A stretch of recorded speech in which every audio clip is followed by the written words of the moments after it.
Bonjour, bienvenue sur le plateau de Corrèze Télévision qui se trouve aujourd'hui à la médiathèque Éric Rohmer de Tulle. Aujourd'hui, nous recevons Zad pour son ouvrage, pour son livre paru donc aux éditions Utopiques, anciennement De Vive Voix, qui s'intitule « C'était écrit comme ça ». Zad, bienvenue. Merci de m'accueillir. Vous êtes venu sans votre complice Didier Jean et nous sommes vraiment ravis de pouvoir évoquer avec vous ce livre qui est vraiment un livre qui met en valeur une période de l'histoire tragique qui s'est passée ici, à Tulle, le 9 juin 1944. La division d'Azreich, qui remontait vers les plages de Normandie, a commis donc des exactions pour se venger du meurtre des maquisards qui avait été fait par les FTP, et 99 hommes ont été pendus dans des conditions atroces.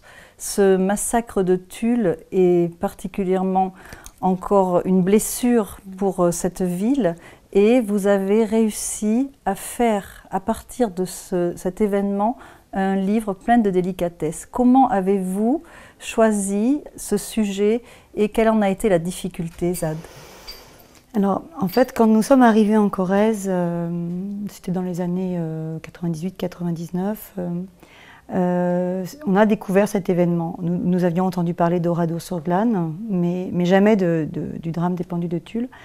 Et déjà, simplement le fait de s'apercevoir que cet événement était si peu connu, enfin, je ne dis pas que personne ne le connaissait, mais en dehors de la Corrèze, quand même assez peu connu, déjà ça nous a beaucoup frappé. Et puis on nous a dit ce serait bien que vous écriviez un livre sur cet événement pour les enfants. Et ça nous a semblé au départ impossible. Écrire un livre pour les enfants sur ce sujet, ça ne nous semblait pas envisageable, mais malgré tout, l'idée a germé. Il nous a fallu beaucoup de temps, d'abord pour trouver la manière d'en parler. Donc c'est quand on a trouvé cette idée, donc qui se résume, voilà, on raconte l'histoire d'un enfant qui aurait dû être conçu le 9 juin 1944.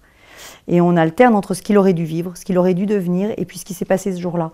À partir du moment où on a eu cette idée, il nous a encore fallu du temps pour l'écrire, du temps pour rencontrer alors pas forcément des témoins, disons en tout cas des enfants, par exemple, des enfants de martyrs, déportés ou pendus.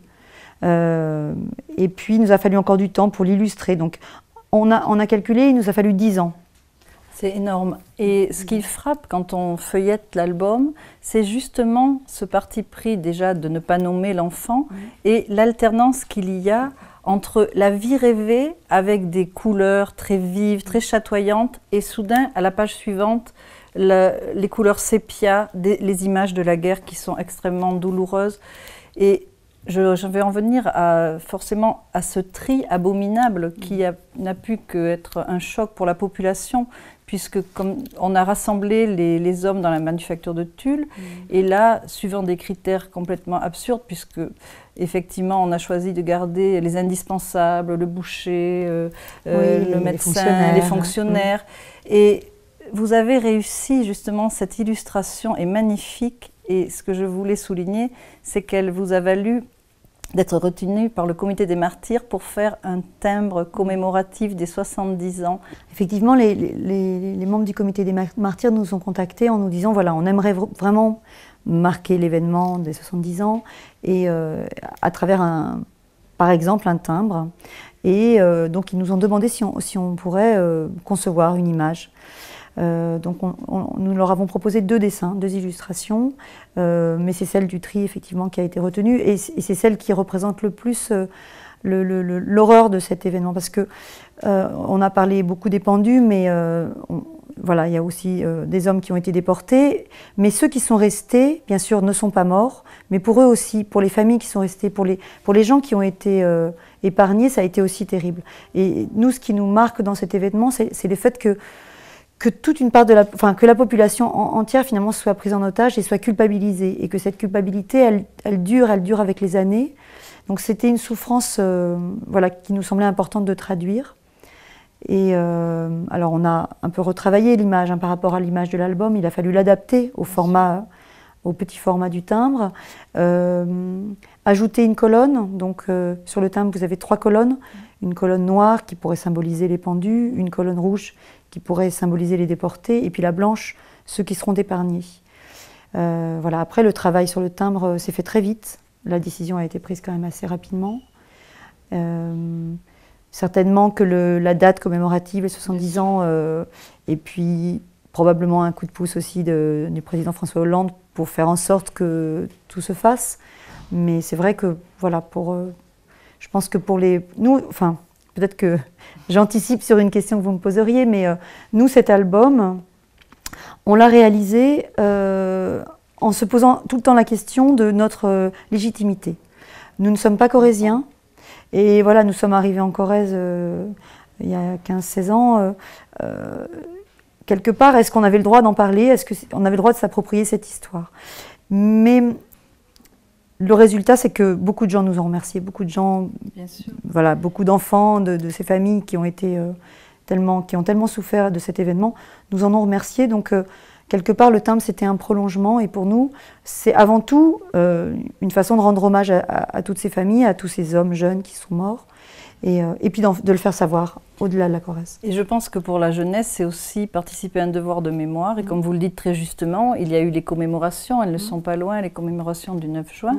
Et cette ville, on ne peut qu'imaginer qu'elle a une blessure. D'ailleurs, quand on arrive à Tulle, quand on arrive, il y a Silence, le chant des martyrs. Et c'est vrai que c'est toujours impressionnant de penser combien la population a pu être meurtrie. Et comme vous le dites, que ça laisse encore des traces indélébiles. Et c'est très bien d'avoir pu aborder ce sujet pour que les jeunes générations n'oublient pas, et même si elles ne l'ont pas vécu, ressentent justement combien cette division d'Astreich avait répandu la terreur, la folie, la haine. Et c'est justement pour aider une compréhension d'un sujet tellement difficile à aborder. Et je trouve que vous avez réussi justement par la délicatesse des dessins. Et il faut dire que cette opposition ombre et lumière, par exemple dans l'imagination, quand on rêve le mariage de Marcel et de Gaby, il y a une vraie installation de la joie, de la fête, et on se dit effectivement, finalement, le 9 juin 1944, c'était un jour comme aujourd'hui, c'était la même lumière, il y avait les mêmes coquelicots dans les champs, les gens avaient envie d'être heureux, et tout d'un coup, il y a cette chape du malheur qui vient s'installer, tout recouvrir. Et je trouve, Zad, que c'est ce qui m'a le plus touchée, c'est comment dans cette tragédie, vous avez réussi à ouvrir des petites fenêtres de lumière pour que les enfants, justement, ça ne plombe pas la lecture. C'était aussi la difficulté. Voilà, et que ça ne devienne pas, qu'on ne tombe pas dans le pathos, dans quelque chose qui aurait pu les impressionner, leur faire peur. Et toute la légèreté, elle vient du dessin. D'ailleurs, on peut voir la couverture où on voit cette femme qui est comme un papillon. Et à la fin également, dans le champ de coquelicot, on peut imaginer des taches de sang. Donc l'imagination des enfants va leur permettre de faire plein de rapprochements et découvrir vraiment ce qu'était la guerre et l'horreur. Et puis pour nous, c'était une façon de parler de la guerre différente. C'est-à-dire qu'on parle toujours des morts. Mais nous, on a eu envie de parler de ceux qui ne sont pas nés. Que serait la ville de Tulle si tous ces hommes avaient vécu, avaient été... Alors, nous savons que certains enfants sont nés juste à temps, ou ont été conçus juste à temps. Mais voilà, forcément, plein d'enfants ne sont pas nés aussi à cause de cet événement. D'ailleurs, dans votre préface, Pierre Diederich dit qu'il est très touché par l'album et que lui, il a connu cette période, mais qu'il a eu la chance, enfin son papa, il a pu le voir, et lui, il est né de l'union de ses parents, et donc il l'a vécu. Et je crois que les témoins, les survivants ont dû être vraiment bouleversés de voir qu'un album jeunesse était consacré à ce sujet, c'était vraiment un défi de l'aborder pour vous. D'ailleurs, nous avons rencontré donc Pierre Diederich et Jeannine Picard notamment, et puis plusieurs personnes comme Paul Mons du Comité des Martyrs. Mais comme je vous disais, il nous a fallu du temps pour le faire. 10 ans. Voilà, 10 ans. Et je me souviens très bien qu'entre le moment où on a rencontré ces personnes et le moment où le livre est sorti, il est encore passé au moins 3 ans. Ils nous ont aidés par leurs témoignages à justement essayer d'imaginer quelle pouvait être l'ambiance de cette journée. Mais il était difficile de passer à la phase des illustrations. Et à un moment donné, Didier m'a vraiment presque mis un ultimatum, parce qu'il sentait l'urgence de réaliser ce livre. Et moi, quelque part, j'avais peur, comme si j'étais au bord d'une falaise et que j'avais vraiment peur de sauter. Il m'a un peu poussé dans le dos, et c'est très bien, mais voilà, il y avait une certaine peur aussi d'aller au bout et d'affronter finalement le regard de ces gens dont on s'appropriait l'histoire. Oui, mais comme vous l'avez fait avec délicatesse, tous ces gens C'était important pour nous de apprécié. respecter cette mémoire et bien sûr. Et cette année, il y a eu beaucoup de choses autour de cet événement. Et Patrick Seraudy est en train de faire un documentaire, Silence et douleur. Oui, je crois qu'il est... Il va être en novembre 2014, voilà, il paraîtra. Il a été visionné en avant-première. Voilà, donc je crois qu'on a pris conscience, comme vous l'avez dit dès le début, que finalement, on parlait beaucoup d'Oradour-sur-Glane, qui est un drame épouvantable, une horreur absolue, et que finalement, on méconnaissait ce qui s'était passé dans la ville de Tulle. Alors, je pense qu'il s'est passé beaucoup d'événements dans de nombreux villages en France. C'est normal qu'on ne puisse pas parler forcément de tout avec la même... Oradour a été peut-être représenté une image forte voilà. Violente. Merci Zad pour ce moment partagé autour de votre livre. C'était écrit comme ça.